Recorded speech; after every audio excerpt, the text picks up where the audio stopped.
तास सोबत होते. अदानी यांनी पूर्वी एकनाथ शिंदेसाहेब मुख्यमंत्री असताना त्यांचीसुद्धा 1-2 वेळा भेट घेतली. मुकेश अंबानींनी सुद्धा घेतली, अनिल अंबानींनी सुद्धा घेतली. हे देशातले मोठे उद्योगपती आहेत आणि या उद्योगाबाबतीमध्ये जर त्यांच्याशी काही चर्चा घडली असेल तर त्याचा फायदा निश्चित महाराष्ट्राला होईल. सर, विधान परिषदेसाठी भाजपने आपली यादी जाहीर केली. 3 नावं त्यांनी घोषित केले. आता लक्ष आहे तुमच्या यादीकडे. आमची यादीची घोषणा उद्या सकाळी होईल आणि ती घोषणा माजी मुख्यमंत्री उपमुख्यमंत्री एकनाथ शिंदेसाहेब करतील आणि ते कोणाचं नाव जाहीर करतात ती उत्सुकता आम्हालासुद्धा आहे.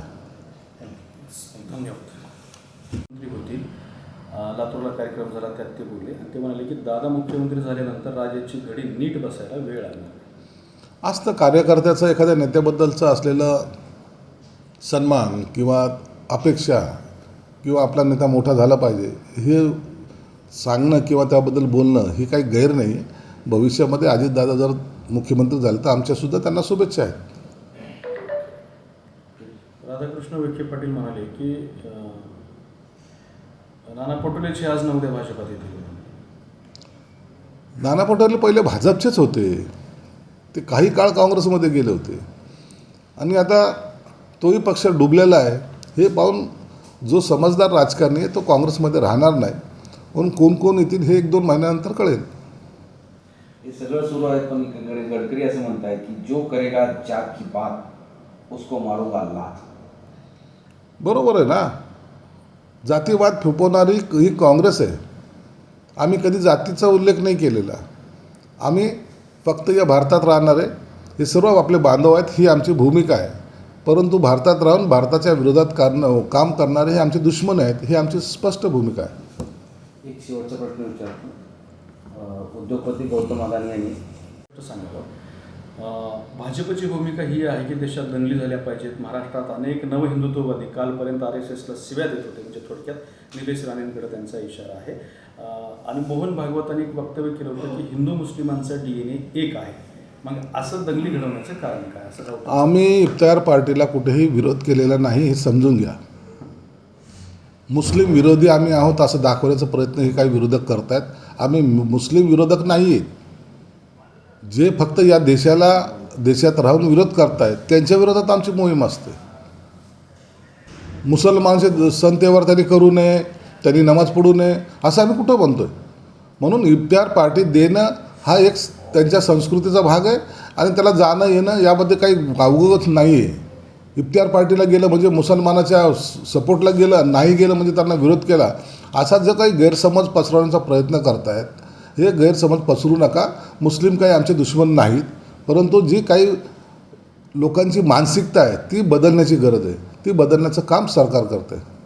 बरं, हा देश विभाजनाकडे चालला आहे असं संजय राऊतांचं म्हणणं आहे. जेव्हा पाकिस्तान निर्माण होत होता त्यावेळेला सुद्धा देशात आत्ताच्यासारखीच परिस्थिती निर्माण झाली होती असं ते म्हणतात. संजय राऊत हा विद्वान माणूस आहे, त्याला माहीत नाही आहे. आज पाकिस्तानचे लोकंसुद्धा त्यांच्या देशामध्ये कंटाळलेले आहेत. ते इतरत्र स्थलांतरित करत आहेत. म्हणून या देशाचं विभाजन होणार नाही. सर्वांनी एक राहावं ही भूमिका सरकारची, केंद्राची आहे आणि राज्याची आहे. म्हणून विभाजनाचा प्रश्न आता कुठेही उद्भवत नाही. कालपर्यंत फडणवीस मोदींना शिव्या देणारे आता आम्हाला हिंदुत्व शिकवणार का असं नितीश राणेंबद्दल संजय राऊत म्हणाले. संजय राऊतचं मनात घेऊच नका ना. संजय राऊत कोण आहे? हा मुसलला घेऊन नाचणारा माणूस आहे. हा पाकिस्तानचा झेंडा रॅलीमध्ये मिरवणारे लोक आहेत. आता यांना हिंदुत्व आणि शिवसेना प्रमुखाशी काही देणं घेणं नाही. हे काँग्रेसचे आणि राष्ट्रवादीचे पाय चेपायचं काम यांनी आता हा नवीन उद्योग सुरू केलेला आहे. शिवेंद्रराजे जे आहेत त्यांचं एक वक्तव्य आलं आहे की छत्रपती शिवाजी महाराजांना बदनाम करण्याचं षडयंत्र काँग्रेसनं केलं, छत्रपतीत्व दिलं नाही असं त्यांनी वक्तव्य केलं आहे. दरवेळेला शिवाजी महाराजांचं आणि संभाजी महाराजांचं बद्दलचं जे काही विधानं केली गेलेली आहेत ती काँग्रेसकडून पूर्वीपासून होत आलेली आहेत. त्यांनी कधीही शिवाजी महाराजांचा बद्दलचं गुणगौरवाचा कुठेही उल्लेखसुद्धा लवकर करत नाहीत. ते सावरकरांचा सुद्धा करत नाहीत. म्हणून या लोकांची जी नीती आहे ती पाकधार्जिनी ज्याला म्हणतात ती नीती या काँग्रेसची राहिलेली आहे. त्यांना इंग्रजाची जी काही भूमिका होती तोडो आणि जोडो त्या तोडातोडीमध्ये ही काँग्रेस आघाडीवर आहे. म्हणून भारत जोडोची यात्रा काढतात आणि मुस्लिमाला भडकवणं हेच काँग्रेसचं ध्येय धोरण राहिलेलं आहे. म्हणून त्यांना शिवाजी महाराजांबद्दल प्रेम असण्याचं काहीच कारण नाही. 17 तारखेला बजरंग दल आणि विश्व हिंदू परिषद औरंगजेबाची कबर काढण्यासाठी पुण्याच्या जिल्हाधिकारी कार्यालयासमोर आंदोलन करणार आहे. त्या मिलिंद एकबोटेंना 5 एप्रिलपर्यंत जिल्हाबंदी करण्यात येईल. यापुढं औरंगजेबची कबर जोपर्यंत उखडल्या जात नाही तोपर्यंत हे आंदोलन चालू राहणार आहेत. अनेक संघटना त्यात सहभागी होत आहेत. लोकांची भावना तीव्र आहे. सरकारने याचा विचार करणं गरजेचं आहे. बाबासाहेब पाटील सहकार मंत्री आहेत. याला एक राष्ट्रवादी काँग्रेस शरदचंद्र पवार गटाचे प्रदेशाध्यक्ष जयंत पाटील यांनी पोस्ट केली आहे. त्या पोस्टमध्ये असं सांगितलं आहे की सर्व पदाधिकारी आणि कार्यकर्त्यांनी आता हॅलो म्हणण्यापेक्षा जय शिवराय म्हणा, आणि त्यांनी त्या पोस्टची सुरुवातच जय शिवराय असा उल्लेख करून केली आहे. महाराजांचं बद्दलचं आता प्रेम त्यांचं आता उफाळून यायला लागलेलं आहे. त्यांना जाणीव झालेली की महाराजांचं नाव घेतल्याशिवाय राजकारण करता येणार नाही. महाराज आहेत म्हणून महाराष्ट्र आहे. महाराजांच्या नावाचा जयघोष करणं हे आता त्यांना बंधनकारक वाटायला लागलेलं आहे. म्हणून असलेली मतंसुद्धा विभागल्या जात आहेत.